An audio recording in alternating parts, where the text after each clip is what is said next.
आदरणीय सभापति जी, इस धन्यवाद प्रस्ताव पर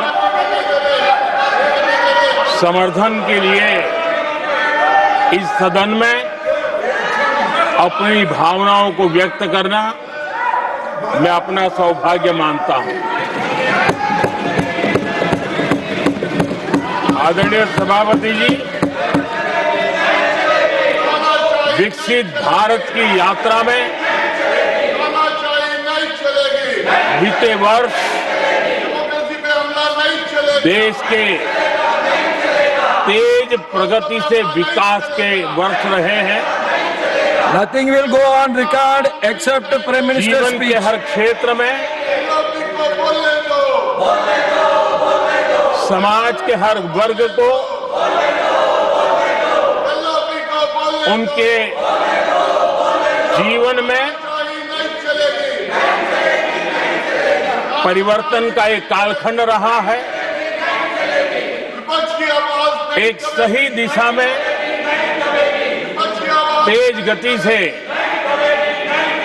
देश आगे बढ़ रहा है। आदरणीय राष्ट्रपति जी ने बहुत ही बढ़िया तरीके से पूरी संवेदनशीलता के साथ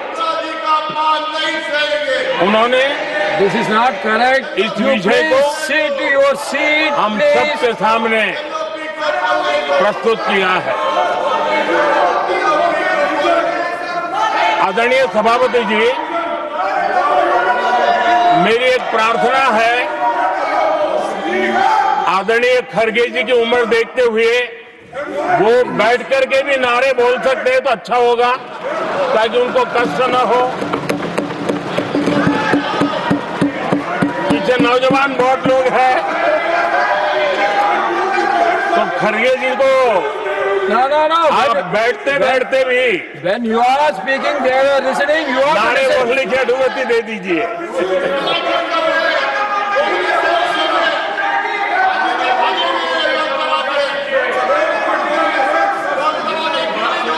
आदरणीय सभापति जी, राष्ट्रपति जी ने इस देश के मध्यम वर्ग, इस देश के निम्न मध्यम वर्ग, इस देश के गरीब, इस देश के गांव, इस देश के किसान, महिलाएं, विज्ञान हो, प्रौद्योगिकी हो, कृषि हो, सभी विषयों को लेकर के बहुत ही विस्तार से भारत के प्रगति का एक स्वर संसद में गूंजा है।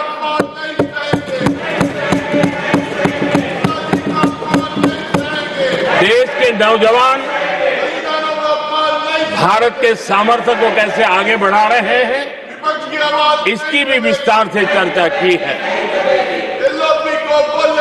हर वर्ग के सामर्थ्य को उन्होंने शब्दांकित किया है। और इतना ही नहीं, आदरणीय राष्ट्रपति जी ने भारत के उज्जवल भविष्य के प्रति एक विश्वास व्यक्त किया है।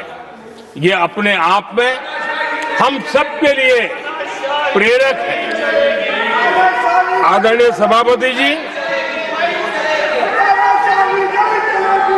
21वीं सदी का प्रथम क्वार्टर पूरा हो चुका है, लेकिन ये दूसरा क्वार्टर जैसे पिछली शताब्दी में भारत की आजादी के जंग में दूसरा क्वार्टर बहुत ही निर्णायक बना था। मैं साफ साफ देख रहा हूं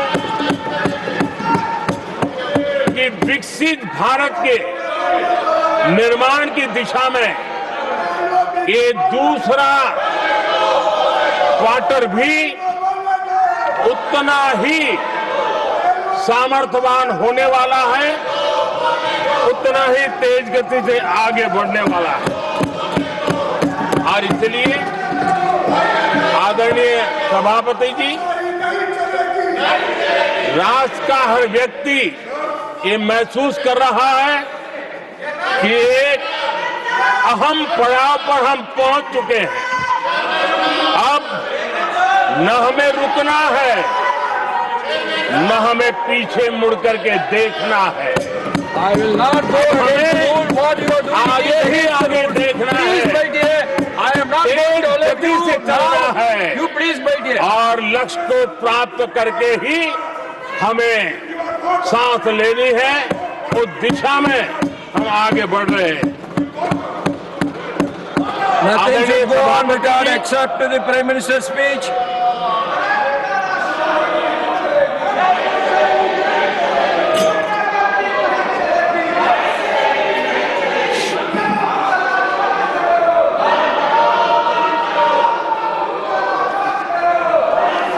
आदरणीय सभापति जी, वर्तमान में अगर हम देखें तो भारत के भाग्य के अनेक सुयोग एक साथ हमें नसीब हुए। ये अपने आप में बहुत ही उत्तम संयोग है, ऐसा मैं मानता हूं।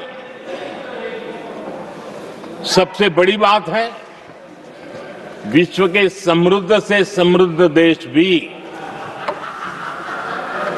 बुजुर्ग होते जा रहे हैं। वहां की आबादी उम्र के उस पड़ाव पर पहुंची है हम जिन्हें बुजुर्ग के रूप में जानते हैं।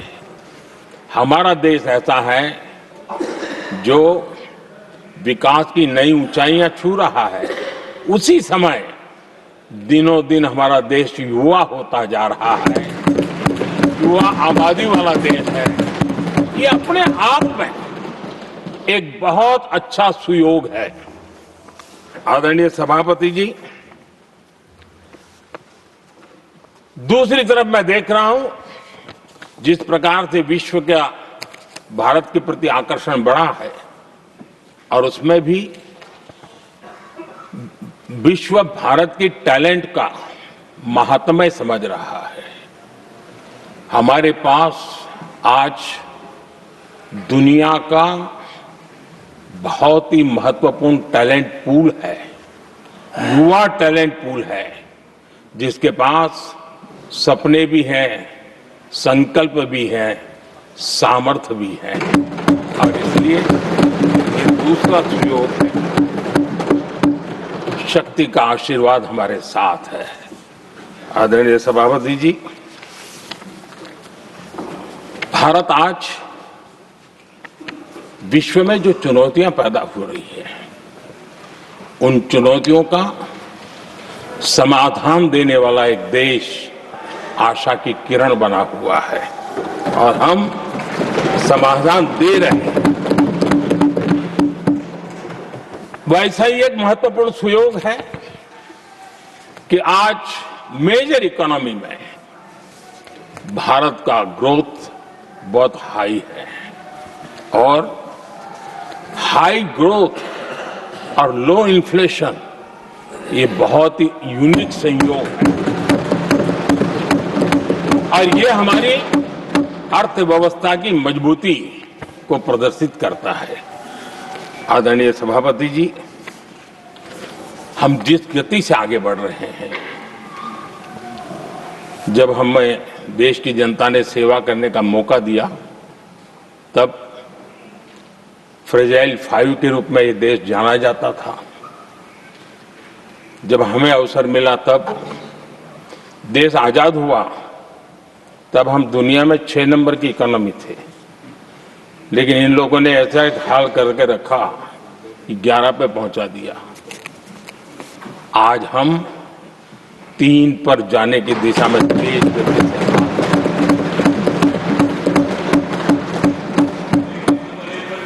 आदरणीय सभापति जी, आज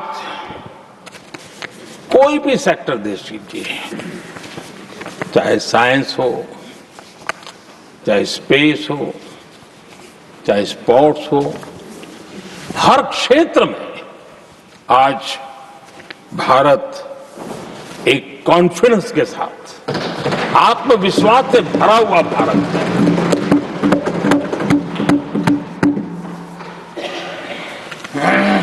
कोविड के बाद विश्व में जो स्थितियां पैदा हुई और ऐसी नई नई चीजें जुड़ती गई, आज दुनिया संभल नहीं पा रही है। ऐसे में साफ साफ नजर आ रहा है कि दुनिया एक नए ग्लोबल ऑर्डर की तरफ, नए वर्ल्ड ऑर्डर की तरफ आगे बढ़ रहा है। सेकेंड वर्ल्ड वॉर के बाद एक वर्ल्ड ऑर्डर बना था, अब एक नए वर्ल्ड ऑर्डर की तरफ विश्व बहुत तेजी से आगे बढ़ रहा है। और सबसे बड़ी खुशी की बात है, सारी घटनाओं का और राजनीतिक तरीके से निष्पक्ष भाव से विश्लेषण करेंगे तो झुकाव भारत की तरफ है।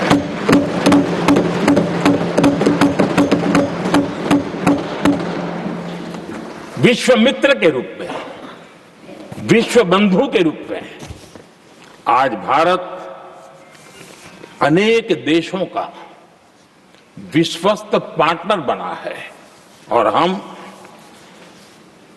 कंधे से कंधा मिला करके विश्व कल्याण की दिशा में भी अपनी उचित भूमिका निभा रहे हैं, अपने सामर्थ्य से सहाय भी कर रहे हैं। आदरणीय सभापति जी,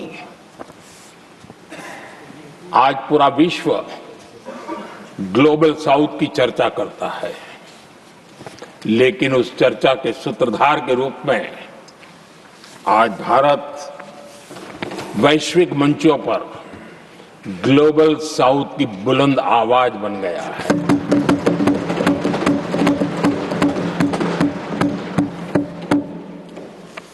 अनेक देशों के साथ आज Bharat future ready trade deals कर रहा है। पिछले कुछ ही समय में दुनिया के महत्वपूर्ण 9 बड़े देशों के साथ 9 बड़े हमारे ट्रेड डील हुए हैं और उसमें मदर ऑफ ऑल डील एक साथ 27 देशों के साथ, यूरोपियन यूनियन के साथ।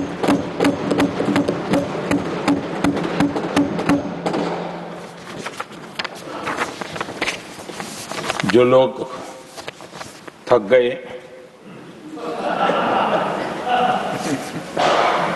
बेचारे चले गए, लेकिन कभी न कभी उनको जवाब देना पड़ेगा कि देश की ऐसी हालत कैसे बना के रखी थी कि दुनिया का कोई देश हमसे डील करने के लिए आगे नहीं आता था। आपने कोशिश की होगी, पीछे पीछे पीछे बहुत चक्कर लगाए होंगे, लेकिन किसी ने आपकी तरफ देखा भी नहीं होगा। क्या स्थिति ऐसे पैदा है? दुनिया के देश ऐसे ही भारत के साथ डील नहीं कर रहे हैं। आदरणीय सभापति जी, इसके पीछे सबसे बड़ी बात, डेवलप कंट्रीज एक डेवलपिंग कंट्री के साथ डील करता है ना, वो अपने आप में भी अर्थ जगत के लिए एक बहुत बड़ा है। और मेरे लिए नई बात नहीं है। जब मुझे गुजरात में सेवा करने का अवसर मिला था तो मैं एक वाइब्रेंट गुजरात समिट करता था और मेरे लिए गर्व की बात थी कि एक स्टेट हिंदुस्तान का एक स्टेट। मेरी इस वाइब्रेंट समिट के partner country develop country Japan हुआ करता था। एक राज्य ने सामर्थ्य दिखाया था, आज मेरा देश ये सामर्थ्य दिखा रहा है। ये तब होता है जब आपके पास आर्थिक सामर्थ्य हो, आपके पास आपके नागरिकों के अंदर, देशवासियों में एक ऊर्जा हो, और खास करके मैन्युफैक्चरिंग के लिए एक मजबूत इकोसिस्टम हो, तब जाकर के विश्व आपके साथ डील करने के लिए आगे आता है।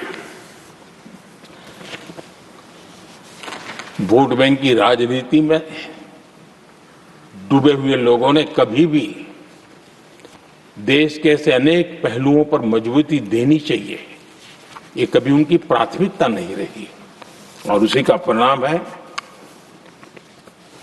और जहां तक कांग्रेस पार्टी का सवाल है, मैं साफ साफ कहना चाहता हूं, और मेरे शब्दों पे भरोसा नहीं है तो मैं देश को, लोगों को कहूं, कुछ मत करो, सिर्फ लाल किले से कांग्रेस के प्रधानमंत्रियों के जो भाषण है, सिर्फ उन भाषणों का एनालिसिस कर लो, आपको साफ साफ लगेगा कि न उनके पास कोई सोच थी, न उनके पास कोई विजन था, और न ही कोई इच्छा शक्ति थी। और इसका परिणाम है कि देश को इतना भुगतना पड़ा। आदरणीय सभापति जी, मैं कोटि कोटि देशवासियों का आभारी हूं, उन्होंने सेवा करने का अवसर दिया। हमारी काफी शक्ति उनकी गलतियों को ठीक करने में जा रही है। दुनिया के मन में जो उनके समय की छवि है, उस छवि को धोने में मेरी ताकत लगती है। ऐसा बर्बाद करके रखा हुआ था, और इस काम के लिए हमने फ्यूचर रेडी पॉलिसीज पर बल दिया है। और आज आपने देखा होगा, देश नीति के आधार पर चल रहा है, पॉलिसीज के आधार पर चल रहा है। एडोकिज्म को हमने त्याग कर दिया है, और उसके कारण विश्व का विश्वास बनता है। हमने रिफॉर्म, परफॉर्म, ट्रांसफॉर्म के मंत्र को लेकर के आगे बढ़े, और आज स्थिति ऐसी है कि देश रिफॉर्म एक्सप्रेस पर सवार हो चुका है।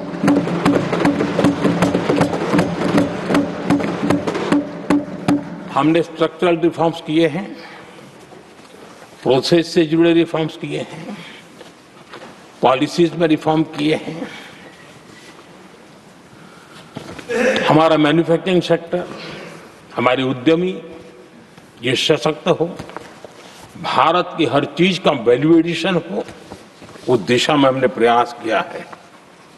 और मैं आज विश्वास के साथ कह सकता हूं, आज भारत विश्व के साथ स्पर्धा करने के लिए पूरी तरह तैयार है।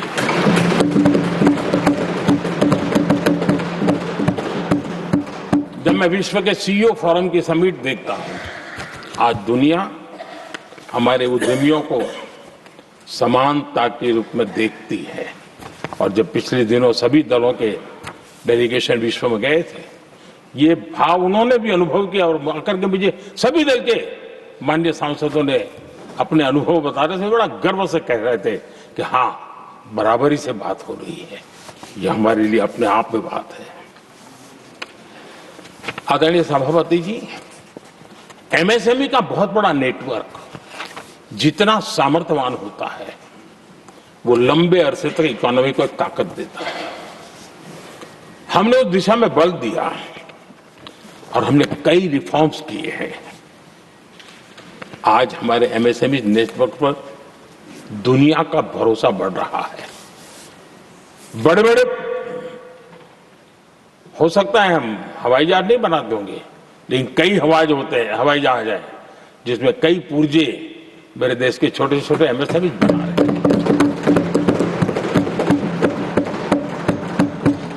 आदरणीय सभापति जी, देश में हुए इन प्रयासों का नतीजा सबके सामने है। बड़े बड़े देश भारत के साथ व्यापारिक संबंध बनाने के लिए बहुत ही आतुर है। यूरोपीय संघ का ट्रेड डील हो, अमेरिका के साथ अभी अभी हुआ जो ट्रेड डील हो, और कल हमारे पीयूष जी ने सदन में विस्तृत जानकारी भी दी है, और पूरा विश्व खुल करके इस ट्रेड डील का तारीफ कर रहा है। और उसमें जब यूरोपियन यूनियन के साथ ट्रेड डील हुआ तो विश्व को एक भरोसा हुआ कि अब वैश्विक स्तर पर स्थिरता की संभावना बढ़ेगी। अमेरिका के साथ ट्रेड डील होने के बाद विश्व को और भरोसा हो गया कि जो स्थिरता की एहसास हो रहा था, अब गति का भी एहसास होने लगा है। अब विश्व के लिए शुभ संकेत। आदरणीय सभापति जी, इसका सबसे बड़ा लाभ हमारे देश के नौजवानों को होगा। और जब मैं नौजवान कहता हूं तो उसमें मध्यम वर्ग का भी नौजवान होता है, शहर का नौजवान भी होता है, गांव का नौजवान भी होता है, बेटा भी होती है, बेटी भी होती है। और इसलिए उसे टुकड़ों में न देखा जाए। मेरे देश के युवा के सामर्थ्य का हमें गौरव करना चाहिए, और उनके लिए पूरा विश्व बाजार अब खुल चुका है। अब उनके लिए अवसर ही अवसर है। और मैं उनको कहता हूं, आइए दोस्तों, मैं आपके साथ कंधे से कंधा मिलाकर के खड़ा हूं। हिम्मत कीजिए, बढ़िए। देश आपके साथ खड़ा है और दुनिया आपका स्वागत करने के लिए इंतजार कर रही है।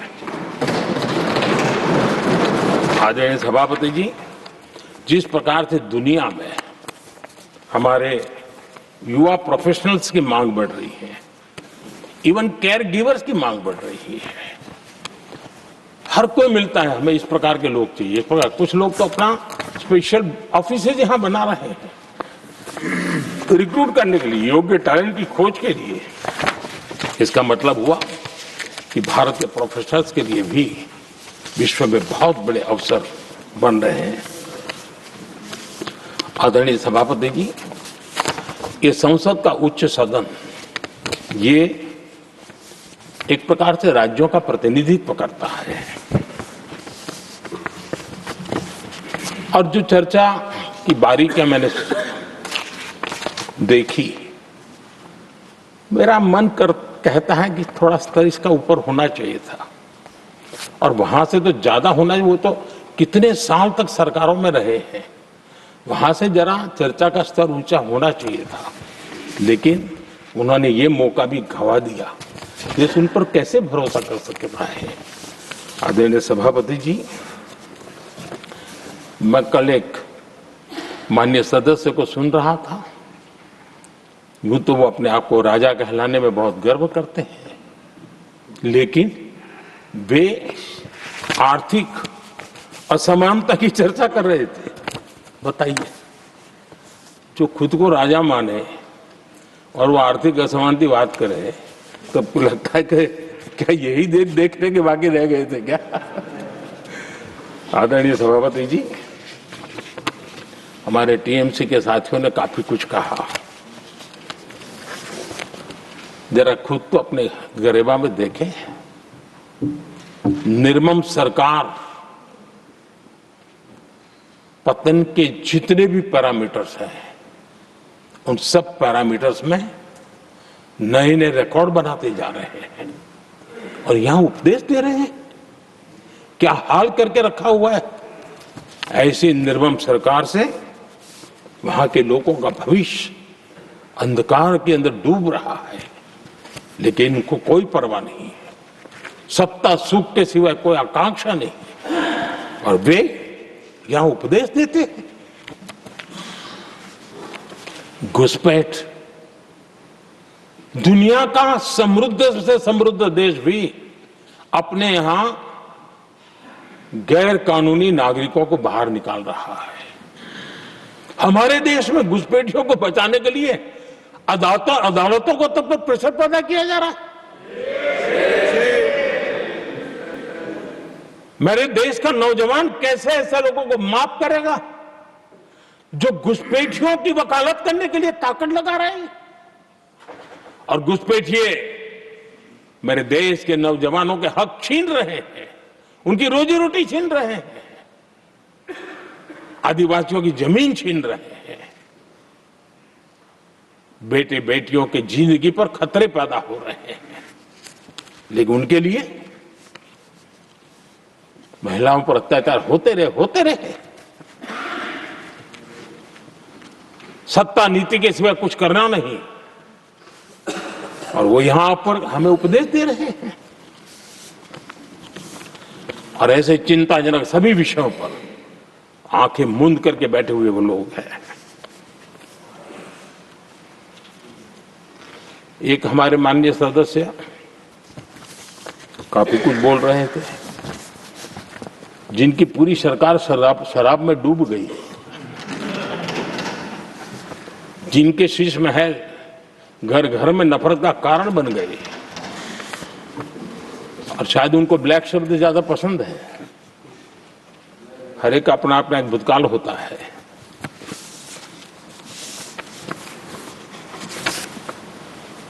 पता नहीं ब्लैक के साथ उनका क्या पुराना रिश्ता है। आदरणीय सभापति जी, ऐसे सभी साथियों से मैं आज जरूर कहूंगा, तुम कितना दुनिया को धोखा दोगे, तुम कितना दुनिया को धोखा दोगे। आईना देख लिया तो अपनी सच्चाई कहां छिपाओगे।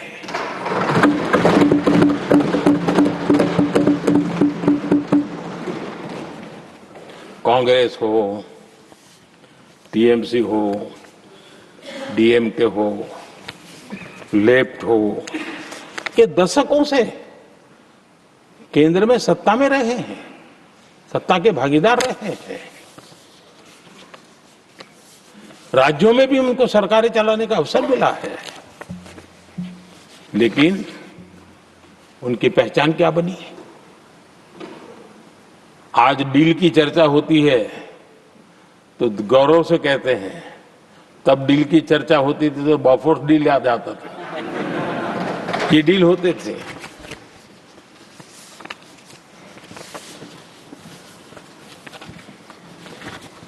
उन्होंने सिर्फ जेब भरने का काम किया।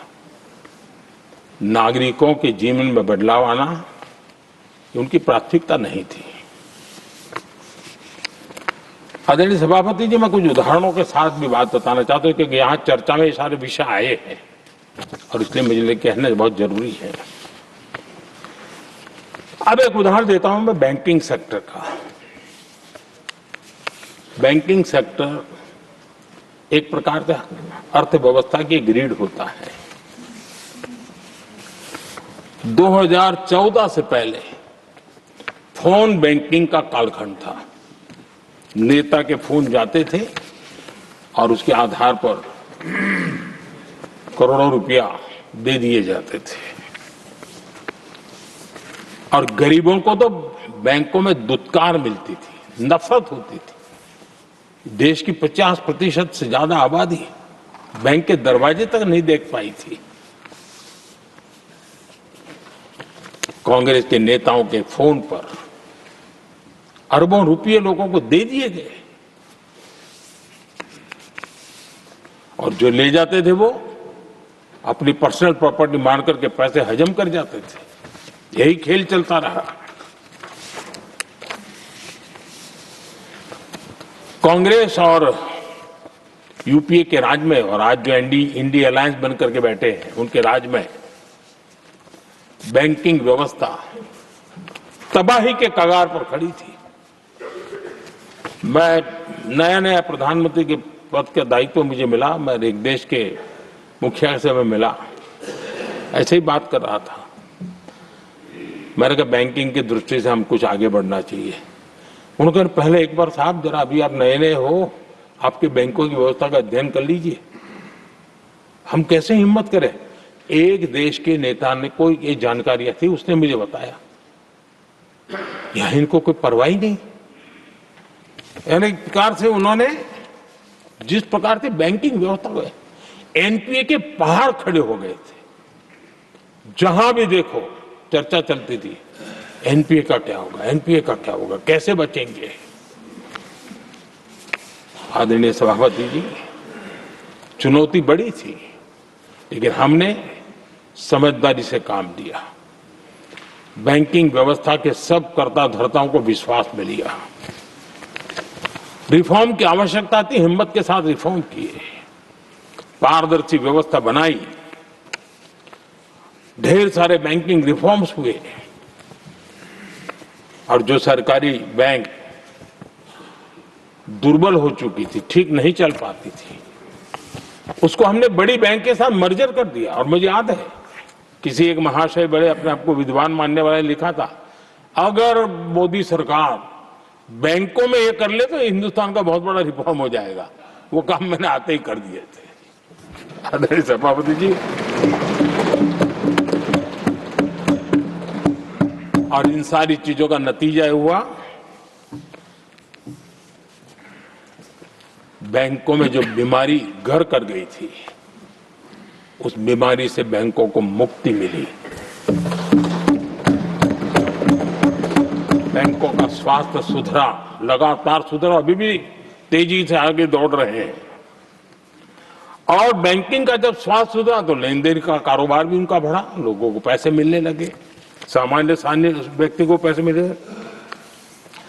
ऐसे ऐसे गरीब लोगों को लोन मिले जिनके लिए कभी बैंक के दरवाजे बंद थे, बेचारा दूर से देख करके उसे जाना पड़ता था। आज मुद्रा योजना, मुद्रा योजना जो देश के नौजवान को अपने पैरों पर खड़े रहने की ताकत देता है, मुद्रा योजना जो स्वरोजगार की प्रेरणा देता है। लेकिन स्वरोजगार के भाषण के काम नहीं होता है, उसका हाथ पकड़ना पड़ता है, उसको साथ देना पड़ता है, उसको सहाय देनी पड़ती है। और हमने मुद्रा योजना के द्वारा 30 लाख करोड़ रुपया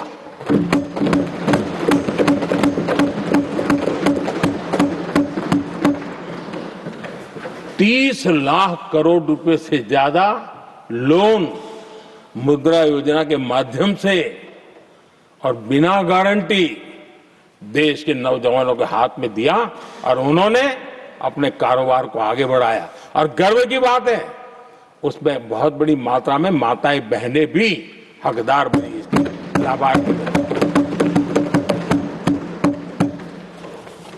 सेल्फ हेल्प ग्रुप, इन दिनों ग्रामीण महिलाएं बड़े सपने देखती हैं, खुद अपने पैरों पर खड़ा होना चाहती थी। विमेन सेल्फ हेल्प ग्रुप का हमने विस्तार तो किया ही किया, लेकिन 10 करोड़ बहनों को हमने सीधी आर्थिक मदद की व्यवस्था की।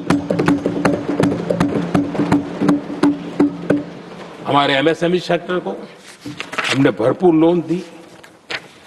और मैं आज बड़े संतोष के साथ, बड़ी जिम्मेवारी के साथ इस पवित्र सदन में कहना चाहता हूं, हमने एनपीए जिसके पहाड़ हुआ करते थे 2014 के पहले, आज उसको हमने नीचे निम्न स्तर पर ला करके खड़ा कर दिया।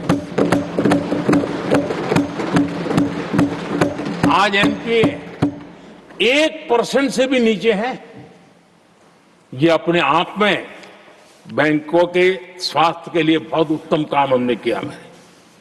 इतना ही नहीं, हमारे बैंकों का प्रॉफिट आज रिकॉर्ड पर है, हाई रिकॉर्ड है उसके।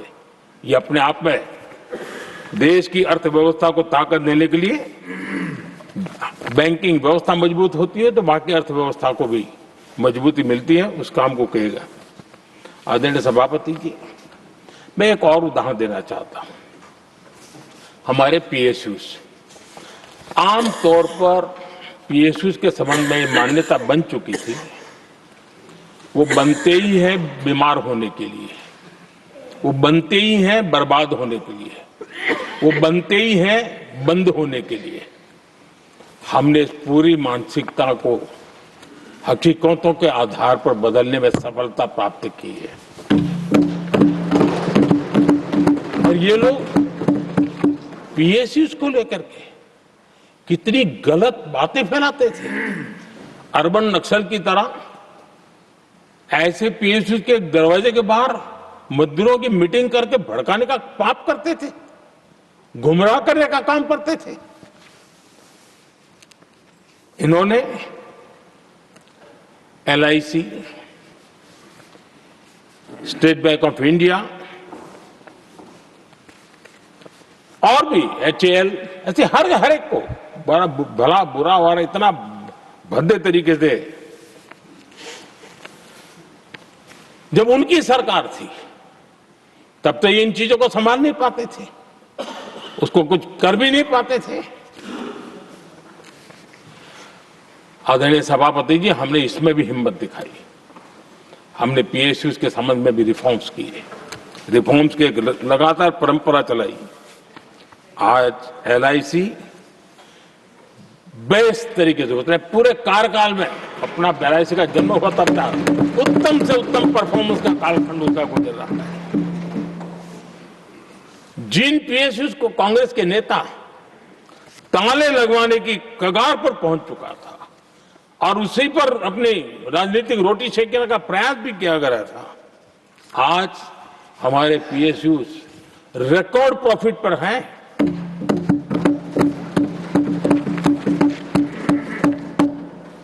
इतना ही नहीं, वे अपने परफॉर्मेंस से मेक इन इंडिया को भी गति दे रहे हैं। मेक इन इंडिया का जो सपना है उसका पूरा करने में वे भी एक बहुत बड़े कैटलिक एजेंट के रूप में आज भूमिका अदा कर रहे हैं।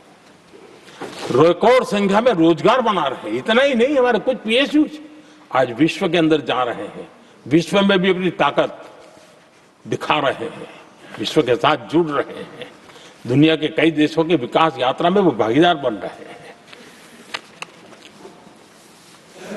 आज हमारे पीएसयूज को बहुत बड़े बड़े ऑर्डर देश से भी और देश के बाहर से भी मिलने लगे हैं। ये अपने आप में मैं जो कहता हूं ना, एक बहुत महत्वपूर्ण पड़ाव पर ये देश 25 साल है, उसका संकेत यहां नजर आता है। आदरणीय सभापति जी, कांग्रेस ने विश्वासघात करने के विषय में भी हमारे देश के अन्नदाता को भी नहीं छोड़ा। इस देश में 10 करोड़ किसान ऐसे हैं जिनके पास 2 हेक्टेयर से भी कम जमीन है, छोटे किसान हैं। उनकी तरफ कभी परवाह नहीं की गई, उनकी तरफ कभी देखा नहीं गया, नहीं उनके दिमाग में ये छोटे किसानों का कोई महात्म्य था। उनको लगता है कुछ बड़े लोगों को संभाल लिया तो गाड़ी चल जाएगी, और यही राजनीति करते रहे। आदरणीय सभापति जी, हमारे दिल में छोटे किसान के प्रति एक दर्द था। हम जमीनी हकीकतों से परिचित थे और उसी के कारण हम पीएम किसान सम्मान निधि योजना लेकर के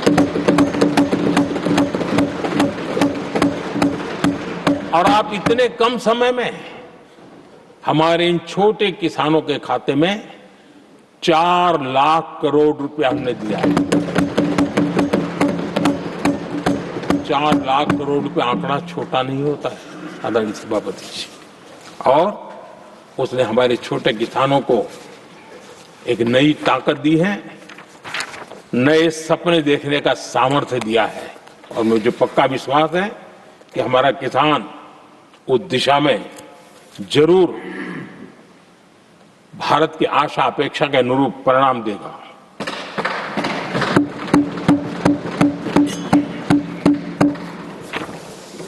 आदरणीय सभापति जी,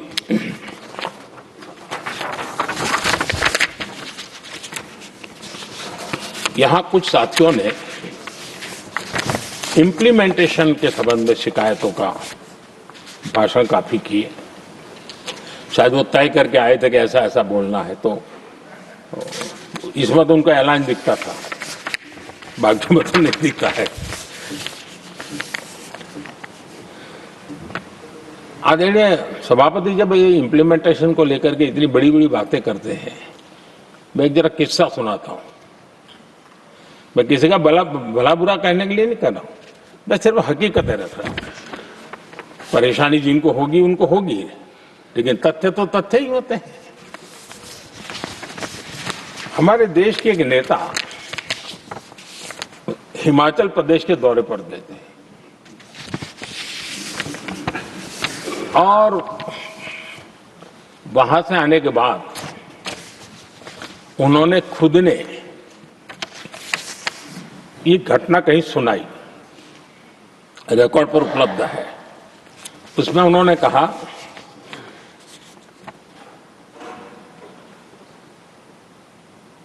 उस नेता ने क्या कहा, मैं उन्हीं के शब्द पढ़ रहा हूं। काफी लंबे समय तक मुझे योजना आयोग से संघर्ष करना पड़ा क्योंकि वे पहाड़ी क्षेत्रों के लिए अलग योजनाएं बनाने को तैयार ही नहीं थे। मैं हिमाचल प्रदेश गई थी। जब मैं वापस आई तो मैंने योजना आयोग में कहा कि हमारे कामदारों को, वर्कर्स को जीप की जरूरत नहीं है, बल्कि खच्चरों की आवश्यकता है ताकि कम से कम उन पर सामान आदि लादा जा सके।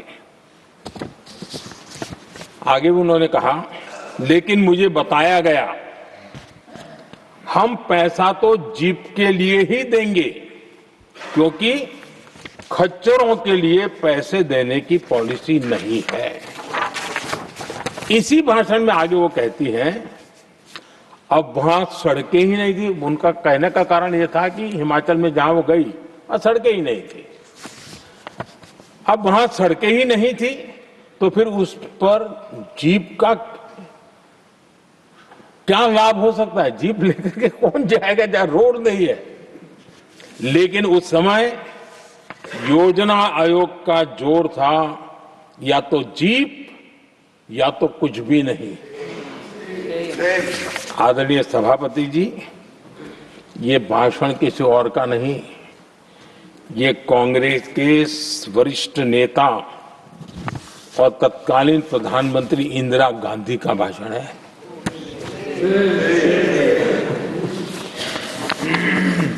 कांग्रेस के लंबे शासनकाल में यही कार्यशैली रही और जिसको इंदिरा जी खुद जानती भी थी कि ये पाप चल रहा है, लेकिन इस कार्य संस्कृति को सुधारने के लिए उन्होंने कोई कदम नहीं उठाया। और इंदिरा गांधी जिस प्लानिंग कमीशन की धज्जियां उड़ा रही थी, उसके जन्मदाता उनके स्वयं के पिताजी थे। और प्लानिंग कमीशन को बना और इंदिरा जी ने जब कहा, उसके बीच में 2 दशक बज चुके थे, लेकिन हाल यही था। और 2014 तक सब दुखी थे, सब परेशान थे, सब गलती देख रहे थे, लेकिन सुधार करने की तैयारी नहीं। 2014 के बाद जब आपने हमें मौका और कांग्रेस ने जिस प्रकार से प्लानिंग कमीशन अटकाना, लटकाना, भटकाना वाली कार्यशैली बना दी थी, 2014 में जब हमें मौका मिला तो हमने आकर के काम किया, प्लानिंग कमीशन को खत्म कर दिया और नीति आयोग को बनाया। आज नीति आयोग बहुत तेज गति से काम कर रहा है। अब देखिए एस्पिरेशनल डिस्ट्रिक्ट, वो भी एक बड़ा प्रेरक उदाहरण है। और मैं तो देख रहा हूं कि डेवलपिंग कंट्रीज के लिए, विकास के लिए एक मॉडल के रूप में वैश्विक संस्थाएं इसको अनुमोदन दे रही है। ये एस्पिरेशनल डिस्ट्रिक्ट की ये सफलता बनी है। देश के कई जिले ऐसे थे जिसको पिछड़े मान करके छोड़ दिया गया था और वहां करोड़ों लोगों की जो मौलिक जरूरतें थी उसको भी नकार दिया गया था। उनको तो ऐसे ही जीने के लिए मजबूर कर दिया गया था। और जो पिछड़े इलाके थे वो और पिछड़े होते गए और बर्बादी आती गई। और हालत तो सरकार में ऐसी थी कि जब किसी को पनिशमेंट ट्रांसफर करनी होती थी, पनिशमेंट पोस्टिंग देना होता, तो ऐसे ही जिलों में भेजा जाता था ताकि और खराब करे वो। ये हाल बन गया था, ये वर्क कल्चर बन गया था। हमने इस स्थिति को बदला। सबसे पहला आग्रह किया, यंग होनहार अफसरों को लगाया जाएगा और पूरा 3 साल का मौका उसको दिया जाए काम करने का। एक के बाद अब निर्णय किए और आज देखिए किसी समय छत्तीसगढ़ का हमारा बस्तर एस्पिरेशनल डिस्ट्रिक्ट में था, आज वो बस्तर पूरे देश में बस्तर ओलंपिक के नाम से चर्चा में है।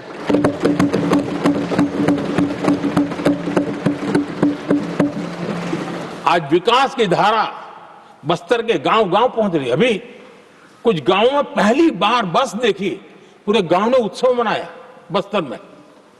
ये परिस्थितियां छोड़ करके गए हुए हैं लोग, और यहां पर पता नहीं किस प्रकार से देश को कहां ले जाना चाहते हैं लोग। आदरणीय सभापति जी, इंप्लीमेंटेशन क्या होता है, ये एस्पिरेशनल डिस्ट्रिक्ट एक बहुत बड़ा शानदार उदाहरण है। ऐसे तो सैकड़ों उदाहरण हैं, लेकिन मैं कहने के लिए इसको उल्लेख कर रहा हूं। कांग्रेस के हमारे साथियों को ये जो बदलाव आ रहा है उसमें इंप्लीमेंटेशन नजर नहीं आ रहा है, और उनका तो एक ही वो प्लानिंग कमीशन वाला मॉडल है, जीप और खच्चर वाला मॉडल, यही वो लोग जानते हैं, उससे आगे कुछ नहीं जानते। और ये इंप्लीमेंटेशन कैसे करते हैं, मेरा जन्म नहीं हुआ था उसके पहले सरदार वल्लभ भाई पटेल ने नर्मदा नदी पर बांध बांधने की कल्पना की। विषय तो पक्का हो गया, सरदार साहब नहीं रहे, खैर नेहरू जी ने शिलान्यास किया। अब इंप्लीमेंटेशन देखिए इनको। मेरा जन्म नहीं हुआ था जब इसकी कल्पना की गई थी, और प्रधानमंत्री बनने के बाद मैंने उसका उद्घाटन किया, ये हाल है।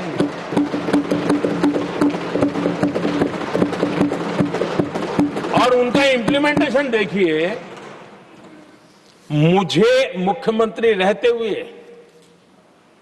3 दिन अनशन पर बैठना पड़ा था नर्मदा सरदार सरोवर डैम के लिए, मेरे राज्य के किसानों के लिए।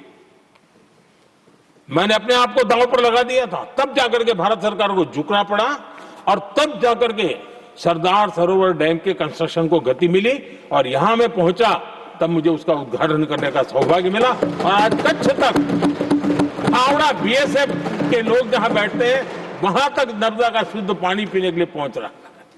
इंप्लीमेंटेशन क्या होता है, और यहां पर इम्प्लीमेंट किसी ने शब्द पकड़ा दिया, हर एक के मुंह से वही निकल रहा था।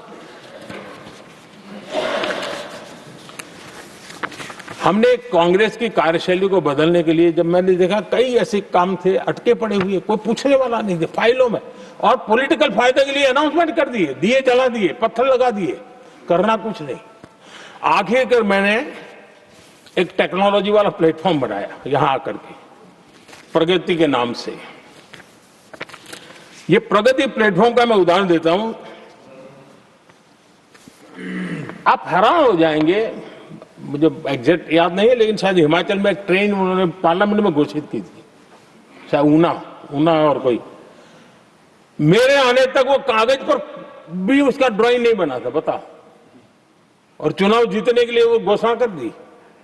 प्रगति के अंदर मेरे सामने विषय आया, ऐसे कई विषय मेरे सामने आए, और उस प्रगति के अंदर हमने एक एक प्रोजेक्ट क्यों अटके हुए, कॉस्ट किस डिपार्टमेंट की काम में क्या मुसीबत आई है, किसने गलत तरीके से इसको आगे बढ़ाया, और बजट तो बढ़ता ही गया था। जो योजना 900 करोड़ में होनी थी वो 90,000 करोड़ तक पहुंच जाए, ये हाल करके रख दिया था इन्होंने। हमने एक टेक्नोलॉजी प्लेटफॉर्म बनाया, हर महीने बैठा, अभी मैंने 50वां एपिसोड पूरा किया उस मीटिंग का, और लगातार उस काम करते करते और संबंधित राज्यों को भी बिठाया, उनकी कठिनाइयों को भी समझा, उसके इम्प्लीमेंटेशन में कौन मिनिस्ट्री का परेशानी हो रही है, किस स्टेट की परेशानी हो रही है, किस कानून की परेशानी हो रही है, हर एक की बारीकी से देखा, और आज मैं गर्व से कह सकता हूं कि इस प्रगति के इम्प्लीमेंटेशन को बारीकी से प्रधानमंत्री के स्तर पर देखे जाने के कारण 85 लाख करोड़ रुपीस का काम को गति मिली। 85 लाख करोड़ रुपए के काम आप कल्पना कीजिए, देश की कितनी बड़ी शक्ति को अनलॉक किया हमने। इंप्लीमेंटेशन कैसे होता है ये हमने करके देखा है। रेल हो, रोड हो, सिंचाई हो, ग्रामीण कोई व्यवस्था का काम हो, इन सारी चीजों को हमने इसमें लिया। अब जैसे जम्मू उधमपुर श्रीनगर बारामूला रेल लाइन, आज ये प्रोजेक्ट पूरा हुआ और बर्फबारी में इन दिनों आपने देखा एक वीडियो बहुत पॉपुलर हुआ है, बर्फ के बीच में थे, चारों तरफ बर्फ की चादर छाई हुई है और वंदे भारत ट्रेन निकल रही है और लोग कहते हैं गलती मत करना, ये तो विदेश है, ये हिंदुस्तान है, ये रील चल रहे हैं बाजार में।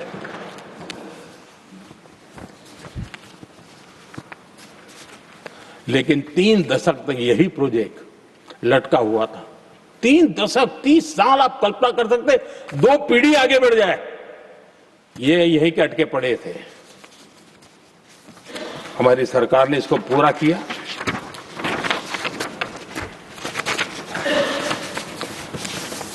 आदरणीय सभापति जी, मैं असम की बात करता हूं और कोई ये मत सोचो कि मैं चुनाव है इसलिए बोल रहा हूं। इनके पाप है इसलिए मुझे कहना पड़ रहा है। कांग्रेस सिर्फ इमेजिन करती है और इंप्लीमेंट करने का उनको कोई लेना देना ही नहीं होता है। अब असम का बोगीबिल ब्रिज, ये बोगीबिल ब्रिज अरुणाचल और असम को जोड़ने वाला बहुत महत्वपूर्ण ब्रिज, कितने ही सालों तक ये प्रोजेक्ट लटका रहा। हमने प्रगति के माध्यम से इसको रिव्यू किया और असम सहित पूरे नॉर्थ ईस्ट को बहुत बड़ी सुविधा वाला ये काम हमने पूरा किया। आदरणीय सभापति जी,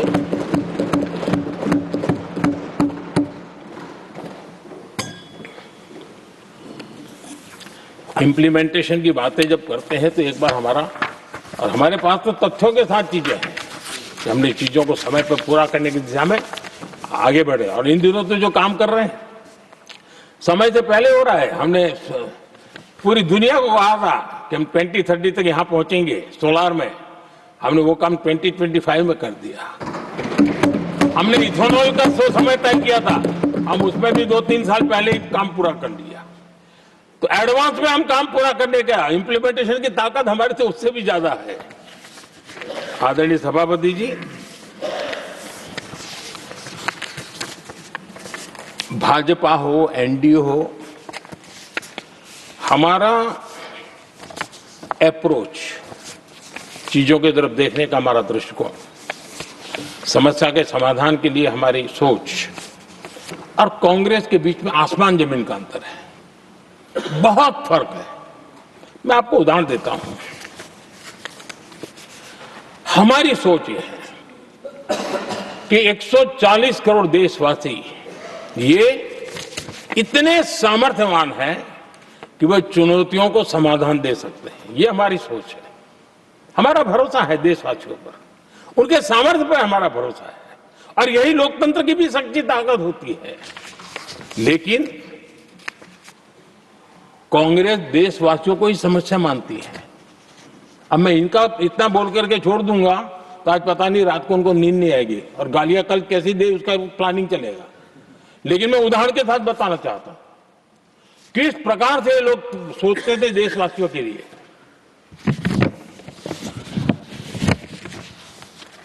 देश के लोगों के बारे में नेहरू जी और इंदिरा जी की सोच क्या थी, मैं उसके विषय में बताना चाहता हूं। इंदिरा जी एक बार ईरान गए थे और ईरान में वो भाषण दे रही थी और उस भाषण में उन्होंने नेहरू जी के साथ जो बातचीत हुई थी उसका उल्लेख किया।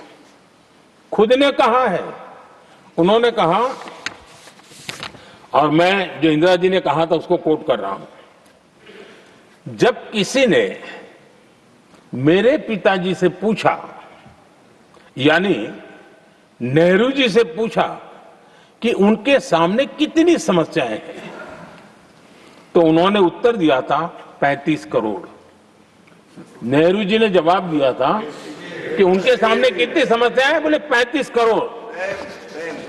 उस समय हमारे देश की जनसंख्या थी 35 करोड़। अब आगे देखिए, 35 करोड़ देशवासी नेहरू जी को समस्या लगते थे। ऐसा कोई मुखिया हो सकता है क्या जी? और इस बात का उदाहरण देते हुए इंदिरा जी ने आगे कहा कि आज देश की जनसंख्या 57 करोड़ है, इसलिए मेरी समस्याओं की संख्या भी उतनी ही बड़ी है। यानी पिताजी को 35 करोड़ समस्या वाले देशवासी लगते थे, अब 57 करोड़ उनको समस्या। कोई ऐसा हो सकता है जो अपने ही देशवासियों को समस्या माने?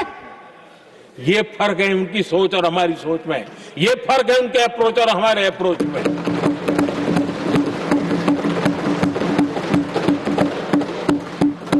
नेहरू जी हो या इंदिरा जी हो या पूरी कांग्रेसी बिरादरी हो, ये लोग भारत के लोगों को समस्या मानते हैं। आदरणीय सभापति जी, मेरे कई कोटेशन मिलेंगे। मैंने दुनिया के सामने कहा है, देश के सामने कहा है, और कहा है इसलिए नहीं, ये मेरा कन्विक्शन है। अरे चुनौतियां कितनी ही क्यों ना हो, 140 करोड़ समाधान हमारे पास है।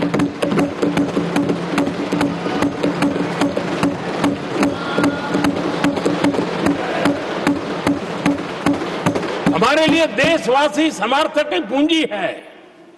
हमारे लिए हर देशवासी भारत का उज्जवल भविष्य का नियंता है, निर्माता है, कर्ता धर्ता है। हम उसको समस्या कैसे कह सकते हैं? ऐसी सोच वाले लोग अपने परिवार का ही भला करेंगे और किसका करेंगे? आदरणीय सभापति जी, देश के लोगों का अपमान करते रहना एक कांग्रेस के स्वभाव में पड़ा हुआ है, उनके संस्कारों में पड़ा हुआ है। कांग्रेस ने बीते दिनों राष्ट्रपति जी का अपमान किया। चुनाव के बाद जिस प्रकार से हमारे राष्ट्रपति जी के लिए शब्द कहे गए हैं, शर्मिंदगी महसूस होती है कि ये कैसे लोग हैं? भारत के राष्ट्रपति के लिए क्या बोल रहे हैं लोग? आदरणीय सभापति जी, कल लोकसभा में भी राष्ट्रपति जी के अभिभाषण पर चर्चा नहीं हो पाई। ये राष्ट्रपति पद, उसका घोर अपमान किया है। उनको संविधान शब्द मुंह में बोलने की अधिकार नहीं रहता है। जो लोग गरीबी से निकली हुई एक महिला, आदिवासी परिवार से आई हुई एक महिला, जब आपने लोकसभा में जो व्यवहार किया है, आपने आदिवासी समाज का अपमान किया है, आपने महिला का अपमान किया है। भारत के सर्वोच्च पद पर विराजमान, संविधान ने जिनको सर्वोच्च पद दिया है, आपने उनका अपमान किया है। आपने संविधान का अपमान किया है।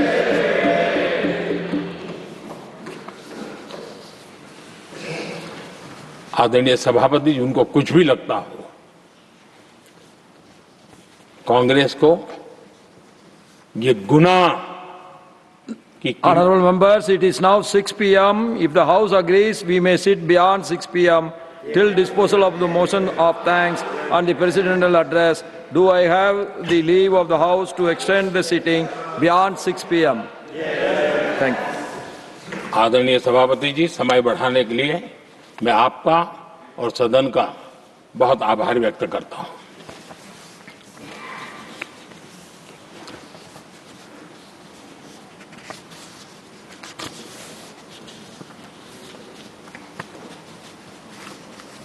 आदरणीय सभापति जी, बड़ी दर्दनाक लोकसभा की घटना है और शायद हताशा निराशा तो हम समझ सकते हैं, लेकिन इसके लिए देश के पवित्र लोकतंत्र के मंदिर को ही इस रूप में कर देना, और उस समय चेयर पर असम के ही हमारे एक माननीय सांसद बैठे थे और उस समय कागज फेंके गए, टेबल पर चढ़ दिया गया। क्या ये नॉर्थ ईस्ट का अपमान नहीं है? क्या असम के नागरिकों का अपमान नहीं है? कल फिर दोबारा किया उन्होंने, और उस समय आंध्र के दलित परिवार का बेटा चेयर पर बैठा था, उसको भी अपमानित किया। यानी आपने नॉर्थ ईस्ट का अपमान, चेयर में बैठा अपमान करो। आंध्र के एक दलित परिवार का बेटा चेयर पर बैठा, उसका अपमान करो। सदन ने इनको काम दिया हुआ है, सबने मिलकर के काम दिया हुआ है, लेकिन वो दलित समाज से आते हैं, इसलिए आप अपमान करते हो।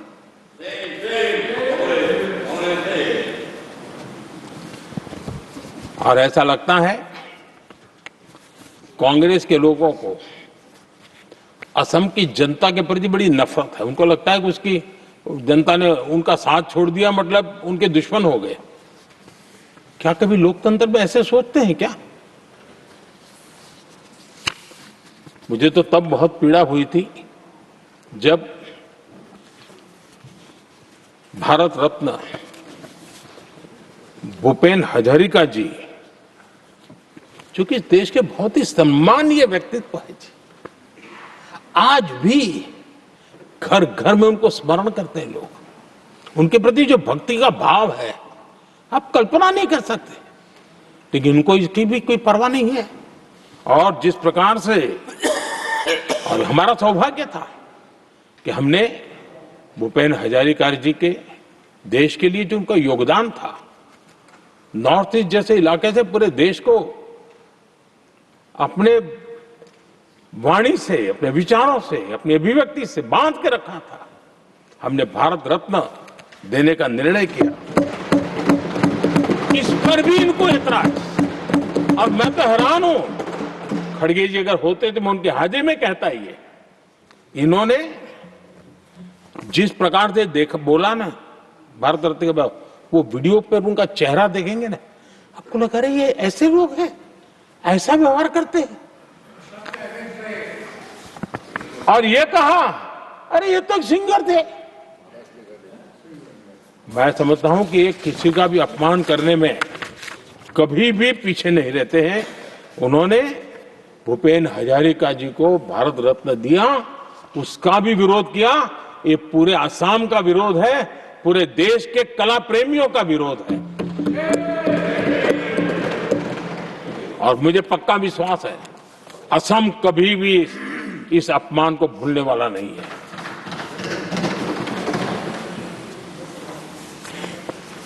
आदरणीय सभापति जी, कल जो घटना घटी, इसी सदन के एक माननीय सांसद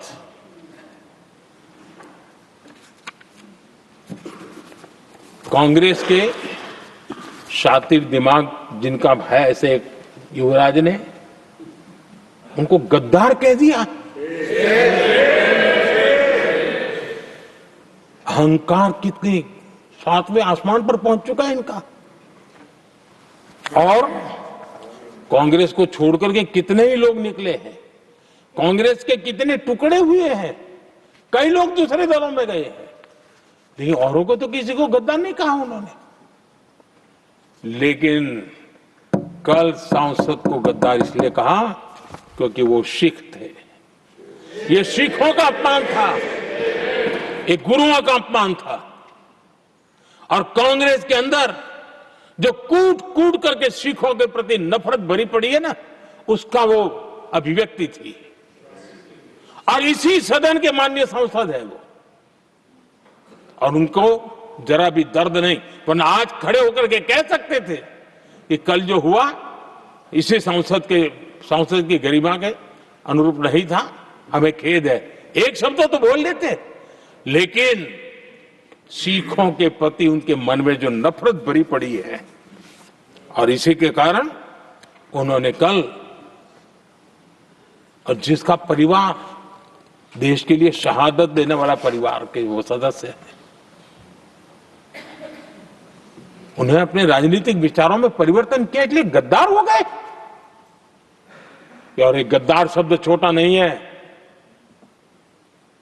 मेरे देशवासी को कोई गद्दार कहे, ये कैसे देश सहन करेगा? और वो भी एक सिख है इसलिए गद्दार कहना बहुत दुर्भाग्य की बात है। और ऐसे लोग कांग्रेस को नहीं डुबाएंगे तो क्या करेंगे?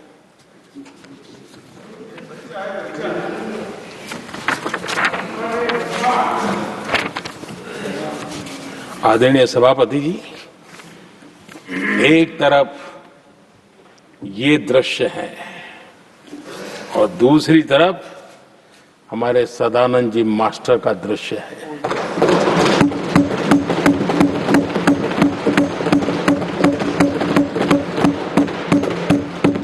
राजनीतिक विद्वेष के कारण उनके दोनों पैर काट दिए गए। भरी जवानी में दोनों पैर काट दिए। कटे हुए पैर से जिंदगी गुजार रहे हैं, लेकिन संस्कार इतने ऊंचे हैं कि वाणी में भी अपशब्द नहीं निकलता है, बर्तन में भी कटुता नजर नहीं आती। गर्व होता है। और कल जब उनका पहला भाषण हो रहा था सदन में, और उन्होंने जब अपने बेंच पर आपसे इजाजत लेकर के अपने कटे हुए पैर के लिए वो जो नीम का उपयोग करते हैं, आर्टिफिशियल नीम का, उन्होंने जब रखा, वो दृश्य देश के लिए पीड़ादायक था कि इस देश में ऐसा ही बंधारण की बातें करने वाले इंडिया अलायंस के लोग, और ये इंडिया अलायंस पूरा जिम्मेवार है इसके लिए, वैचारिक असहमति के कारण एक नौजवान के, और वो भी एक टीचर, शिक्षक के प्रति गर्व से, आदर से देखा जाता है, उसके पैर काट दे।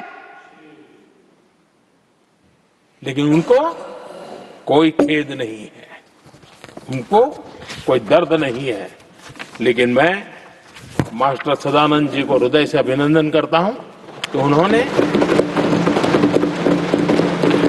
जिस प्रकार से इतनी भयानक हमले के बाद भी देश की सेवा का अपना व्रत जारी रखा, और आज देश की नीति निर्धारण में अंदर अपना योगदान दे रहे हैं। ये गर्व की बात है। और ऐसे लोगों के सहारे हम राजनीति में जीते हैं, काम करते हैं, देश के लिए जीने मरने की प्रेरणा मिलती है।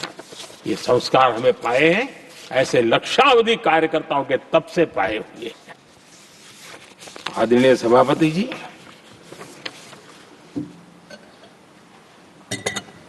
इन दिनों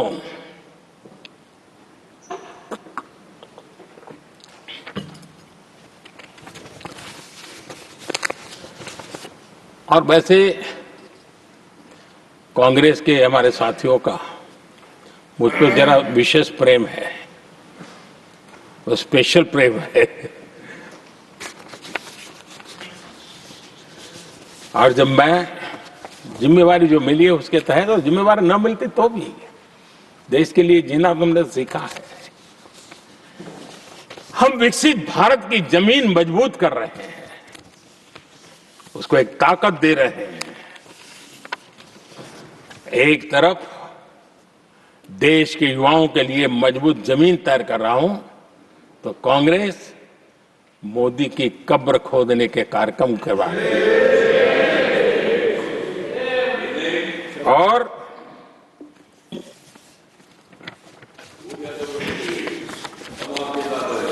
मोहब्बत की दुकान खोलने वाले मोदी तेरी कब्र खुदेगी के नारे लगा रहे हैं जी। ये कौन सी मोहब्बत की दुकान है जो देश के ही किसी नागरिक के कब्र खोदने के सपने देखती हो? ये कौन सा संविधान से उन्होंने सीखा है जो देश के ही किसी नागरिक के कब्र खोदने की बात करते हो? क्या ये संविधान का अपमान नहीं है? क्या ये मानवता का अपमान नहीं है?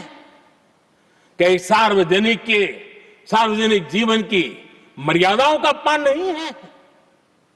और उनको इसका कोई खेद नहीं है।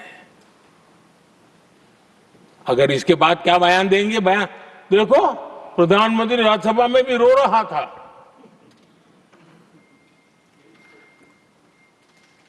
किस प्रकार के संस्कार और वृत्तियों से पले बड़े लोग हैं ये। आदरणीय सभापति जी, मेरे लिए कोई अनुभव मेरा बहुत पुराना है। 2002 से जब वे विपक्ष में थे तब से, और 2004 से जब वो सत्ता में आए तब से, और 2014 से मैं जब यहां आया तब से, पिछले 25 साल से संसद का एक भी सत्र ऐसा नहीं गया, मोदी संसद का सदस्य नहीं था, एक भी सत्र ऐसा नहीं गया जिसमें इस सदन के अंदर मोदी को गाली देने का काम न किया हो इन लोगों ने। 25 साल। और मुझे किसी ने पूछा था, मोदी जी आपके स्वास्थ्य का क्या राज है? मैंने कहा मैं डेली 2 किलो गाली खाता हूं।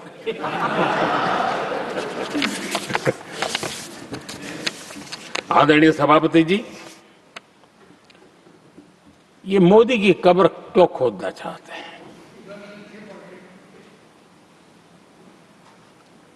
ये सिर्फ नारा नहीं है, ये इनके भीतर पड़ी हुई नफरत का प्रतिबिंब है, इसकी अभिव्यक्ति है। और वे इसलिए हैं, हमने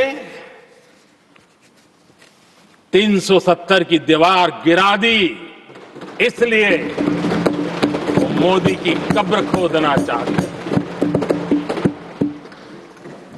हमने नॉर्थ ईस्ट में बम, बंदूक और आतंक का जो छाया बना रहता था, नॉर्थ ईस्ट में शांति और विकास का राह अपनाई, इसलिए वो मोदी की कब्र खोदने पर सोच रहे हैं। पाकिस्तानी आतंकियों को घर में घुस करके जवाब देते हैं, इसलिए मोदी की कब्र खोदने की बात करते हैं। ऑपरेशन सिंदूर करते हैं, इसकी उनको परेशानी होती है और इसलिए वो मोदी की कब्र खोदते हैं। माओवादी आतंक से देश को मुक्ति दिलाने के लिए साहसपूर्ण कदम उठा रहे हैं, इसलिए मोदी की कब्र खोदती है आपको। हमें नेहरू जी ने देश के साथ बहुत बड़ा अन्याय किया था, सिंधु जल समझौता करके। उस सिंधु जल समझौते को हमने एबेंस में डाल दिया। क्या इसलिए आप मोदी की कब्र खोदने के नारे लगा रहे हो? आदरणीय सभापति जी, कांग्रेस की परेशानी कुछ और है। ये पचा नहीं पा रहे कि मोदी यहां तक पहुंचा कैसे, और उनकी परेशानी बढ़ती जा रही है कि भाई पहुंचा तो पहुंचा, लेकिन अब तक टिका क्यों है? और इसलिए वे एक ही रास्ता उनके लिए बचा हुआ लग रहा है कि मोदी तेरी कब्र खुदेगी। आदरणीय सभापति जी, ये तो मान करके बैठे थे, उनका लोकतंत्र संविधान का कोई लेना देना नहीं, उनको तो लगता है कि प्रधानमंत्री पद उनके परिवार की जागीर है, उस पर कोई और बैठ नहीं सकता। ये जो उनके भीतर में नफरत पड़ी हुई है ना, मोहब्बत की दुकान में जो आग भरी पड़ी हुई है ना, उसका परिणाम है। और इसीलिए कोई क्यों बैठा, हमारा पैतृक अधिकार था, इसलिए मोदी की कब्र खोदने का नारा लेकर के वो चल रहे हैं। आदरणीय सभापति जी, कांग्रेस के शाही परिवार को देश ने दशकों तक अवसर दिया है, ऐसा नहीं है। देश ने आपके लिए भी अपना भविष्य दांव पे लगाया था, लेकिन आपने गरीबी हटाओ के नारे लगाए, गुमराह किया। लाल किले पर से कांग्रेस के एक भी प्रधानमंत्री के भाषण में गरीबी हटाने की बात ना आई हो, ऐसा नहीं हुआ है। लेकिन किसी भी प्रधानमंत्री ने गरीबी हटाने के लिए क्या किया, वो एक बार भी नहीं आया। वो नारे से अधिक कुछ नहीं था उनका। और मोदी ने रास्ता अपनाया गरीब को एम्पावर करने का, गरीब को सशक्त करने का। और मेरे देश के गरीबों को मैं सलाम करता हूं, उन्होंने देश की योजनाओं को समझा, स्वीकारा और अपने सामर्थ्य को बढ़ाने के लिए प्रयास किया। मैं देश के गरीबों का गौरवगान करता हूं कि हमारी नीतियों पर भरोसा करके, हमारी नीयत पर भरोसा करके उन्होंने भी अपने आप को खपाने के लिए कोई कमी नहीं रखी। और 25 करोड़ मेरे गरीब परिवार के भाइयों ने गरीबी को परास्त किया और खुद गरीबी से बाहर आए हैं। मैं उनको सलाम करता हूं। मेरे 25 करोड़ देशवासी जो निराशा में पड़े हुए थे, दूर एक आशा की किरण दिखाई दी, उठ खड़े हुए और आज हमारे साथ चल पड़े। आदरणीय सभापति जी, 2014 के पहले इम्प्लीमेंटेशन की बातें करते थे। हमारे यहां सैकड़ों लोग रेलवे क्रॉसिंग पर मरते थे। स्कूल की बस रेलवे क्रॉसिंग से जा रही है, 20-20, 25-25 स्कूल के बच्चे मरने की खबरें आती हैं।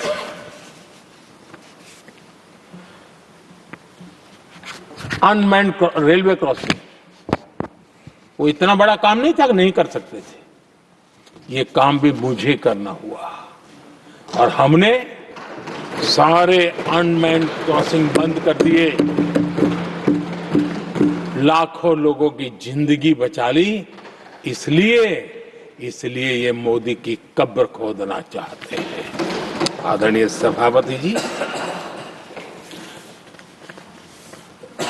2014 से पहले इस देश में 18,000 गांव ऐसे थे जिनको बिजली का मतलब पता नहीं था।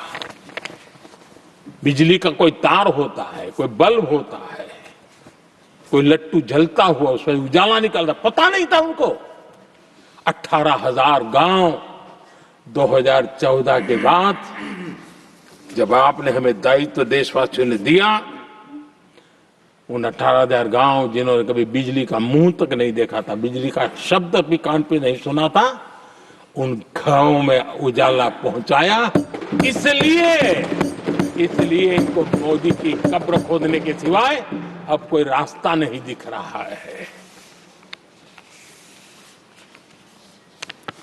आदरणीय सभापति जी, वो भी एक वक्त था जब देश में बार बार खबरें आती थी, मीडिया में हेडलाइन हुआ करती थी, सरहद की स्थिति के संबंध में बयान आते थे। गोला बारूद नहीं है, बुलेट प्रूफ जैकेट नहीं है, बर्फ के बीच खड़ा है, बर्फ में खड़े रहने के लिए जो जूते चाहिए वो जूते तक नहीं उसके पास। ये खबरें आती थी। हमने देश के जवानों के लिए खजाने खोल दिए। देश के जवानों को जो चाहिए वो देने की चल पड़े। और इसलिए वो चाहते कि अब तो कोई रास्ता बचा नहीं है, बस कब्र खुदेगी मोदी की। यही एक रास्ता उनके लिए बचा है। आदरणीय सभापति जी, एक बार उत्तर प्रदेश के वर्तमान मुख्यमंत्री जी ने सदन में भाषण करते करते वो रो पड़े थे। दिमागी बुखार के कारण बच्चे, अनगिनत बच्चे मर रहे थे। इनको कभी सूझा नहीं कि इस दिमागी बुखार से मुक्ति दिलाई जा सकती है। आदरणीय सभापति जी, आंख की बीमारी ट्रकोमा, लोग परेशान होते थे, आंखें चली जाती थी और विज्ञान प्रगति कर चुका था, हो सकता था, वो नहीं कर सकते थे। हमने दिमागी बुखार से भी मुक्ति दिलाई और हमने ट्रकोमा से भी देश के लोगों की आंखें बचाई। यही सफलताएं हैं, यही संवेदनशीलता है। समाज के लिए जीने मरने का यही संकल्प है। पल पल, तिल तिल समाज के लिए बिताना, घिसना, झलना, वो उनको परेशान कर रहा है। तब जाकर के मोदी तेरी कब्र खुदेगी, ये मंत्र लेकर के चल रहे हैं, ये सपने देख करके चल रहे हैं और बातें लोकतंत्र की करते हैं। मोहब्बत की दुकान के पर लगाते हैं। क्या सार्वजनिक जीवन में ऐसी नफरत होती है? आदरणीय सभापति जी, इनकी सरकार रिमोट से चलती थी, मेरी सरकार भी रिमोट से चलती है। 140 करोड़ देशवासी मेरा रिमोट है।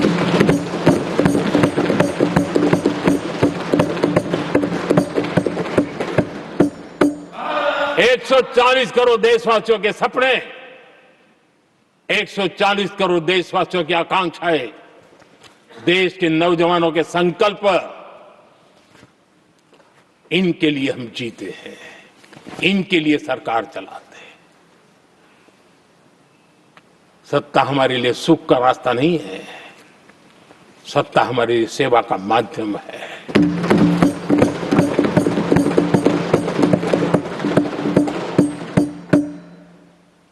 मुद्रा योजना, लाखों करोड़ों की मदद मिली, स्वरोजगार को बल दिया। कांग्रेस ने कभी स्टार्टअप कल्चर को प्रमोट ही नहीं किया। कुछ सैकड़ों में स्टार्टअप बेचारे अपने, उनको पता भी नहीं था। और इनका तो हाल ये है आदरणीय सभापति जी, अपने घर के स्टार्टअप को भी वो लिफ्ट नहीं कर पा रहे।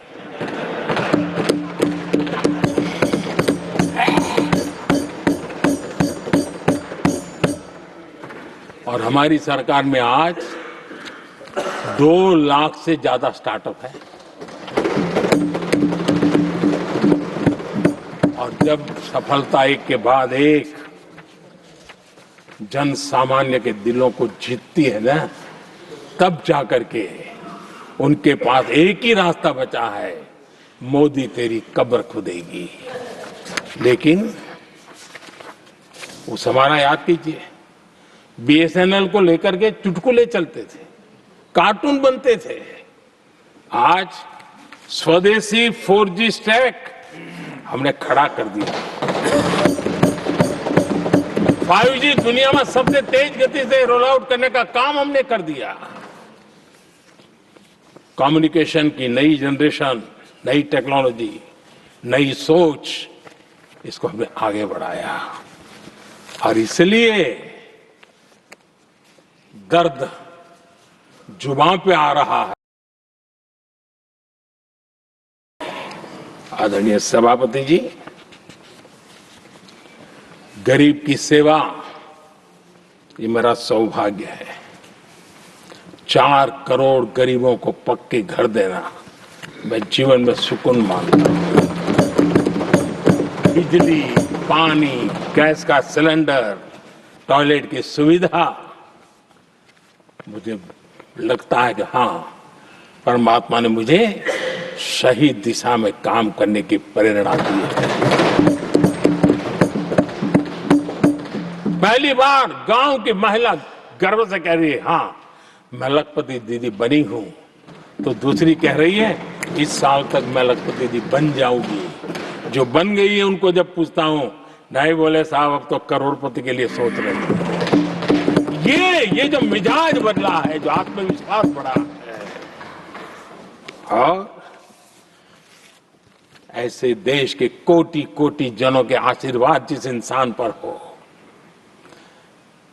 कोटि कोटि माताओं बहनों का जिस पर रक्षा कवच हो, नारे कितने ही लगा लो, कब्र तुम नहीं खोद पाओगे। ये देश की शक्ति,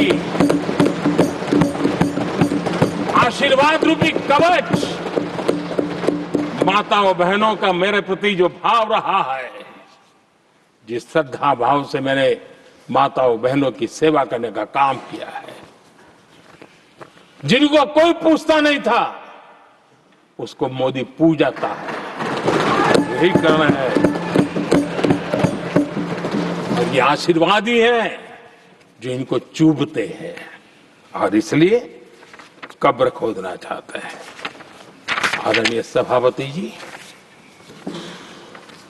चोरी करना जिनका पुश्तैनी धंधा है, जिन्होंने एक गुजराती की सरनेम भी चुरा ली,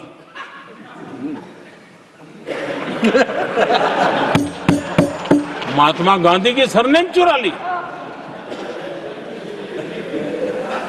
ये लोग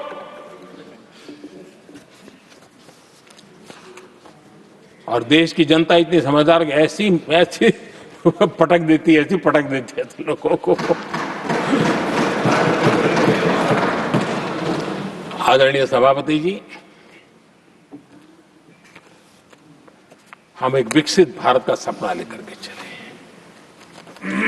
और आज वो सपना देश के लोगों की ऊर्जा के कारण संकल्प में बदल चुका है। आज कहीं पर भी जाइए, हर कोई ये कहता है कि 2047 तक विकसित भारत बनना है, और मैं हैरान हूं,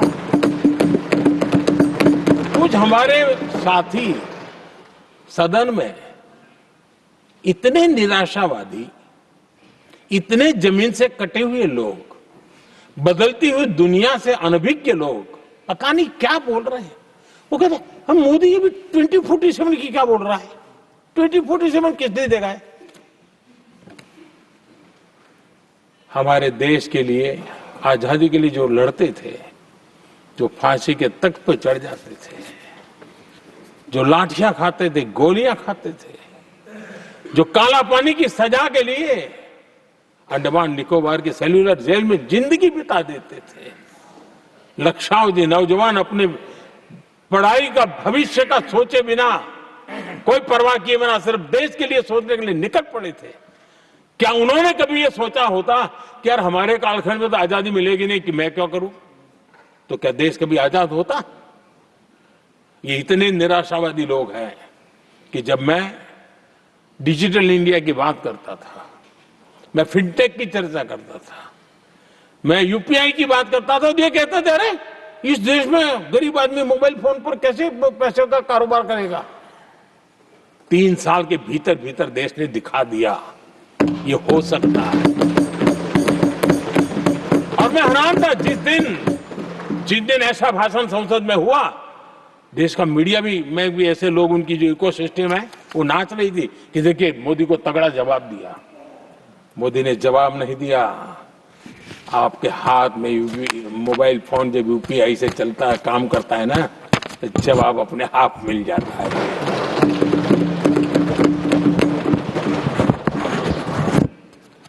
आदरणीय सभापति जी, कांग्रेस के समय एक व्यंग चला करता था और आमतौर पर कहे हुए और सीरियस नेचर की चर्चा में भी आता था, हंसी मजाक में भी आता था। इंडिया मिस द बस, ये कॉमन वर्ड हो चुका भाई, मौका गंवा दिया, बाजी हाथ से चली गई। इंडिया मिस द बस, ये हमेशा होता था। आदरणीय सभापति जी, आज भारत कोई बस मिस नहीं कर रहा है, आज भारत काफिले का नेतृत्व कर रहा है।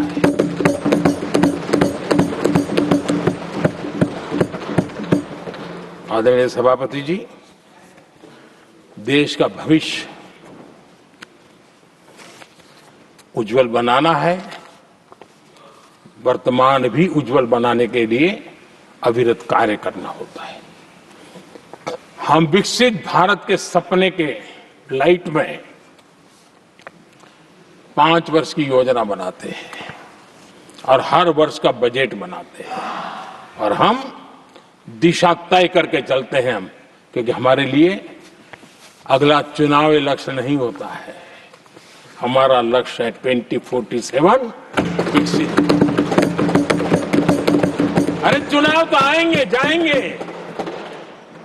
मेरा देश अजरा अमर रहने वाला है और हम देश की युवा पीढ़ी के हाथ में समृद्ध हिंदुस्तान देने का सपना लेकर के चले। जिन बच्चे जो आज जो घर में बालक है ना, उनको भी मैं देख करके कर सोचता हूं कि मैं इसके हाथ में ऐसा हिंदुस्तान दे करके जाऊं ताकि हमें अपने काम का संतोष हो। 2047 क्यों 2047 क्यों ये बातें करते हैं। आदरणीय सभापति जी, आज जिस प्रकार से हम इनिशिएटिव लिए, चाहे स्पेस हो, साइंस हो, टेक्नोलॉजी हो, समंदर की गहराई हो, जल थल नभ अंतरिक्ष, हर क्षेत्र में नए संकल्प, नई ऊर्जा, नए कदम और नई सिद्धियों को लेकर के देश आज आगे बढ़ रहा है। हम ग्रीन हाइड्रोजन पर काम कर रहे हैं, हम आने वाले युग को समझ पा रहे हैं। हम क्वांटम कंप्यूटिंग की बात कर रहे हैं, हम एआई मिशन को लेकर के चल रहे हैं और आज दुनिया मानने लगी है कि एआई मिशन भारत बहुत कुछ दुनिया को दे सकता है। ये विश्वास आज दुनिया में बना है। आज दुनिया में क्रिटिकल मिनरल, रेयर अर्थ राजनीतिक हथियार बन गया है। हम उस पर फोकस कर रहे हैं ताकि कभी भारत को किसी के पास हाथ फैलाने की नौबत ना आ जाए। आदरणीय सभापति जी, ऐसे तो अनगिनत प्रोजेक्ट हैं जिसमें विदेश का इन्वेस्टमेंट आना ही आना है, क्योंकि अब हर किसी को अपना भविष्य भारत की भूमि में नजर आ रहा है। हर किसी को अपना भविष्य भारत की टैलेंट के भरोसे नजर आ रहा है।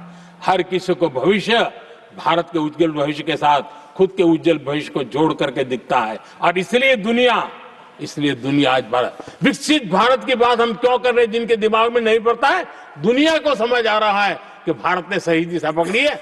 चलो अब चर्चा वहां चल रही है कहीं हम बस न चुक जाए। कल तक चर्चा चलती थी इंडिया बस मिस करता है, अब दुनिया को लगता है अब हम लेट न हो जाए, वहां आने की स्पर्धा चल रही है। आदरणीय सभापति जी, आने वाला समय भारत के लिए अवसरों से भरा हुआ है, भारत के नौजवानों के लिए अवसरों से भरा हुआ है। भारत के उज्जवल भविष्य के लिए मैं पूरी संभावनाएं रेखांकित कर सकता हूं, मैं देख सकता हूं और उसके दिशा में नीतियां बनाकर हम आगे चल रहे हैं। हम इसको और मैं चाहता हूं, मेरे देशवासियों को निमंत्रण देता हूं और मैं देशवासियों को आज सदन से भी कहना चाहूंगा, मैंने मन की बात में भी इसका उल्लेख किया था, मैं यहां पर सभी माननीय सांसदों से भी कहूंगा कि आप भी अपने अपने क्षेत्र में से लोगों को बताइए, जब दुनिया भर में इतने अवसर पैदा हुए हैं, उसको स्थायित्व तब मिलता है जब हम उत्तम प्रकार की चीजों को लेकर के जाए, हम क्वालिटी को कॉम्प्रोमाइज न करें।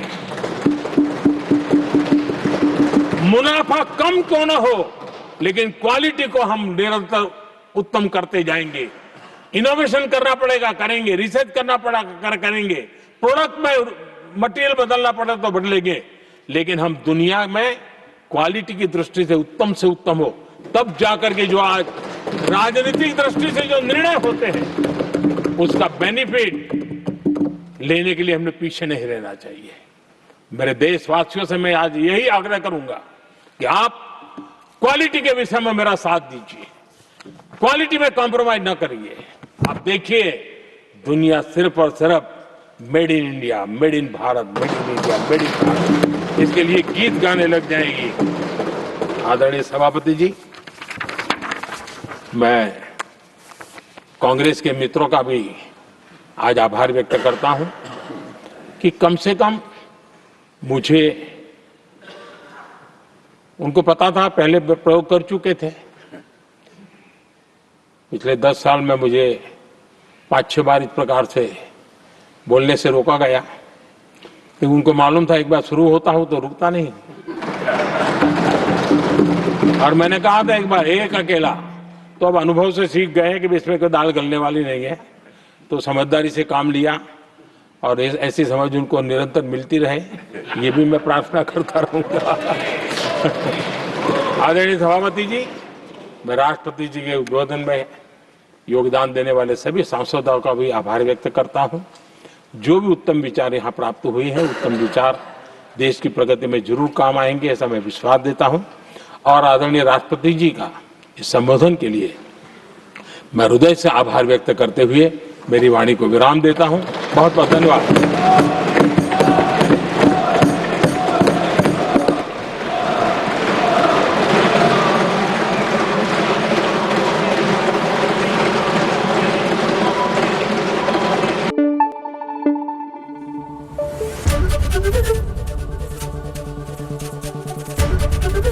एबीपी न्यूज आपको रखे आगे।